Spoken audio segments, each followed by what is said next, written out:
एक शहर में एक बहुत बड़ा घर था। उस घर में मनीष अपनी 3 बेटियों के साथ हंसी खुशी रहता था। मनीष का शहर में बहुत बड़ा व्यापार था। उसके घर में किसी चीज की कमी नहीं थी, सिवाय एक चीज के। मनीष की बीवी की मौत एक कार एक्सीडेंट में हो गई थी, जिसकी कमी हमेशा उसे महसूस होती थी। मनीष ने अकेले ही अपनी बेटियों को पाला पोसा था। उसकी तीनों बेटियां बहुत ही सुंदर थीं, पर उसकी सबसे छोटी बेटी छाया सबसे सुंदर थी। मनीष अपनी दोनों बड्ढी बेटियों से बहुत प्यार करता था, पर सबसे छोटी बेटी छाया को वो बिल्कुल पसंद नहीं करता था। उसका कारण ये था कि छाया जब पैदा हुई थी, तभी उसकी मां की मौत एक कार एक्सीडेंट में हो गई थी। मनीष अपनी बीवी की मौत का कसूरवार अपनी सबसे छोटी बेटी छाया को समझता था, इसलिए वो उसे बिल्कुल प्यार नहीं करता था। एक शाम मनीष जब घर आता है, वो अपनी दोनों बड़ी बेटियों को आवाज देता है। संगीता, कहाँ हो? तुम दोनों जल्दी आओ, देखो मैं तुम्हारे लिए क्या लाया हूं। पापा, हम आपका ही इंतजार कर रहे थे। जल्दी से दिखाइए आप हमारे लिए क्या लाए हो। ये देखो संगीता, मैं तुम्हारे लिए कितने सुंदर जूते लाया हूँ। मेरे लिए क्या लाए हो? पापा, मुझे भी दिखाओ। छाया पास खड़ी सब देख रही थी। उसे लगा कि उसके पापा उसे भी आवाज देकर बुलाएंगे और उससे भी कुछ देंगे। वो इंतजार करती रही, पर उसके पापा ने उसकी तरफ देखा भी नहीं। वह फिर डरते डरते अपने पापा के पास गई और धीरे से बोली, आप मेरे लिए क्या लाए हो? तुझे इस घर में खाने पीने को ढंग से मिल रहा है ना, तो उसी में खुश रह। समझी, ज्यादा उम्मीद मत लगा और जाकर अपना काम कर। छाया रोते रोते अपने कमरे में भाग जाती है। वो बहुत रोती है और अपनी माँ को बहुत याद करती है। छाया अपने पापा के दिल में भरी गुस्से को प्यार में बदलने की बहुत कोशिश करती थी। वो उनके लिए अच्छा अच्छा खाना बनाती थी। मनीष को छाया पर ना तो कभी प्यार आता और ना ही तरस। एक दिन मनीष अपनी बेटियों के साथ बैठकर नाश्ता कर रहा होता है। मैं कुछ दिनों के लिए बाहर काम से जा रहा हूं, तुम अपना ध्यान रखना और अच्छे से घर में रहना। आप कहाँ जा रहे हो पापा? क्या हम आपके साथ नहीं चल सकते? नहीं बेटा, दरअसल वहां आसपास काजीरंगा नाम का जंगल है, तो तुम्हें वहां ले जाना ठीक नहीं है। तुम लोग घर पर ही रहो और खूब मजे करना। संगीता, माया और छाया उदास हो जाते हैं। उदास मत हो, मैं जल्दी ही वापस आ जाऊंगा। चलो, अब जल्दी से बताओ कि मैं तुम्हारे लिए वहां से क्या लेकर आऊं। मुझे एक सुंदर मोतियों की माला चाहिए। मैंने सुना है जहां आप जा रहे हो, वहां के जंगलों में बहुत सुंदर फूल होते हैं, जो बिना पानी और मिट्टी के भी बहुत समय तक ताजा रहते हैं। मुझे वो फूल चाहिए। छाया इंतजार कर रही होती है कि उसके पापा उससे भी पूछेंगे, पर ऐसा नहीं होता। सब नाश्ता करके हट जाते हैं और मनीष अपने जाने की तैयारियों में लग जाता है। छाया मनीष का सारा जरूरी सामान बांध देती है। मनीष अगली ही सुबह निकल जाता है। एक दिन के लंबे सफर के बाद मनीष होटल में पहुंच जाता है, जहां उसने अपने लिए एक कमरा बुक किया हुआ होता है। मनीष कुछ दिन वहीं रहता है और अपने सारे काम खत्म कर लेता है।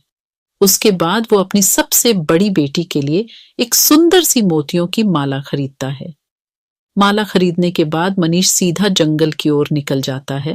वो माया के बताए फूलों को बहुत ढूंढता है, पर वो उसे कहीं नहीं मिलते। फूल ढूंढते ढूंढते वह जंगल के बहुत अंदर पहुंच जाता है। अचानक उसे एक बहुत सुंदर और अलग से घर दिखाई देता है। मनीष धीरे धीरे उस घर की तरफ बढ़ता है।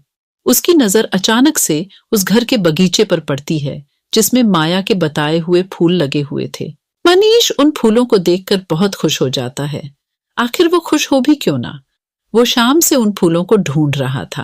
अब मनीष बिल्कुल भी वक्त बर्बाद ना करते हुए उन फूलों को तोड़ लेता है और अपने थैले में भरने लगता है।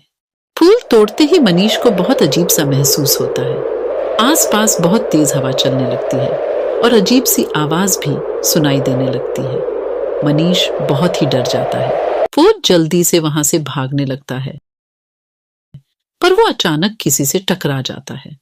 मनीष गर्दन उठाकर ऊपर देखता है तो उसकी आंखें फटी की फटी रह जाती हैं। उसके सामने एक बहुत खतरनाक भूत खड़ा होता है। भूत भूत, मुझे जाने दो, मुझे छोड़ दो। ऐसे कैसे जाने दूं? तेरी हिम्मत कैसे हुई मेरे बगीचे से फूल तोड़ने की? अब मैं तुझे जिंदा नहीं छोड़ूंगा। भूत मनीष की गर्दन पकड़ लेता है और उसे मारने ही वाला होता है कि तभी मनीष रोने लगता है। मुझे छोड़ दो, मेरी 3 बेटियां हैं। वो मेरा घर पर इंतजार कर रही होंगी। उनका इस दुनिया में मेरे सिवा कोई भी नहीं है। उनकी मां भी बहुत सालों पहले मर गई। तू मुझे पहले ये बता कि तूने मेरे बगीचे से फूल क्यों तोड़े? मेरा बगीचा और उसमें लगे फूल मुझे जान से भी ज्यादा प्यारे हैं। मुझे माफ कर दो, मुझे नहीं पता था, मुझसे बहुत बड़ी गलती हो गई। दरअसल मेरी बेटी ने इन फूलों का जिक्र किया था और उसी ने इन फूलों को लाने के लिए बोला था। कहाँ है तेरी बेटी? क्या नाम है उसका? मैं उसे जिंदा नहीं छोड़ूंगा। अब मुझे अपनी बेटी को लाकर दें, वरना मैं तेरी जान ले लूंगा। मनीष को कुछ समझ में नहीं आ रहा था कि वो क्या करे। उसे तो अपनी दोनों बड़ी बेटियां और अपनी जान बहुत प्यारी थी। उसे कुछ भी समझ में नहीं आ रहा था। अचानक उसे एक तरकीब सोचती है। वो सोचता है, क्यों न माया की जगह छाया का नाम इस भूत को बता दिया जाए, ताकि वो भूत माया की जगह छाया को खा जाए और हमेशा के लिए छाया की जिम्मेदारी मेरे सर से दूर हो जाए। मनीष माया की जगह छाया का नाम उस भूत को बता देता है। जल्द से जल्द छाया को मेरे पास लेकर आ, वरना मैं तुझे जान से मार दूंगा। मुझे बस कल तक की मोहलत दो, मैं छाया को लेकर यहां आऊंगा। अगर तूने कोई भी चालाकी की तो ये अंगूठी तेरी जान ले लेगी, इसलिए बिना सोचे अपनी छाया को मेरे पास लेकर आ। मनीष जल्दी से अपने घर जाता है।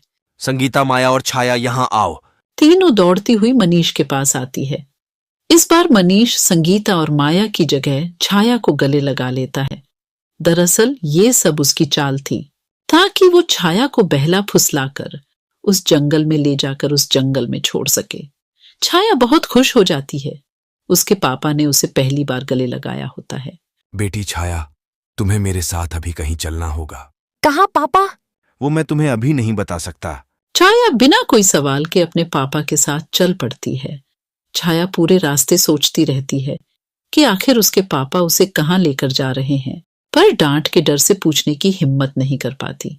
मनीष छाया को जंगल में लेकर जाता है और छाया भी बिना कोई सवाल किए अपने पापा के साथ चलती रहती है।